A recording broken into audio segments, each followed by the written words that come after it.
করেন। কথা হচ্ছে পৃথিবীটা বড়ই নিষ্ঠুর। যার কিছু নাই তাকে কখনো মানুষ অ্যা হেল্প করে না। আর যার আছে তাকে হেল্প করার জন্য মানুষ প্রস্তুত থাকে। এটিই বুঝলাম না।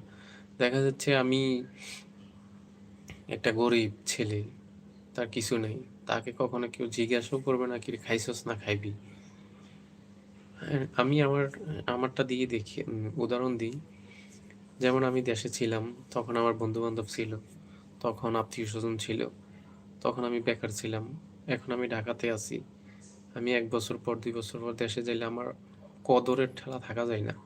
খুব আপ্যায়ন করে। কারণ আপ্যায়ন করে যে আমি এখন চাকরি করি, থাকি ঢাকাতে। দেশে যাইলে খুব বন্ধু সবাই আপ্যায়ন করে। আর যখন ২-৪ মাস থাকি দেশে, তখন আর আপ্যায়ন করে না। এটা হচ্ছে মানুষের কাছে থাকলে মূল্যায়ন দেয় না। কিন্তু কাছ থেকে দূরে চলে যাইলে, দূরে গেলে, আবার কাছে গেলে তখন মূল্যায়নটা বাড়ে। এই হচ্ছে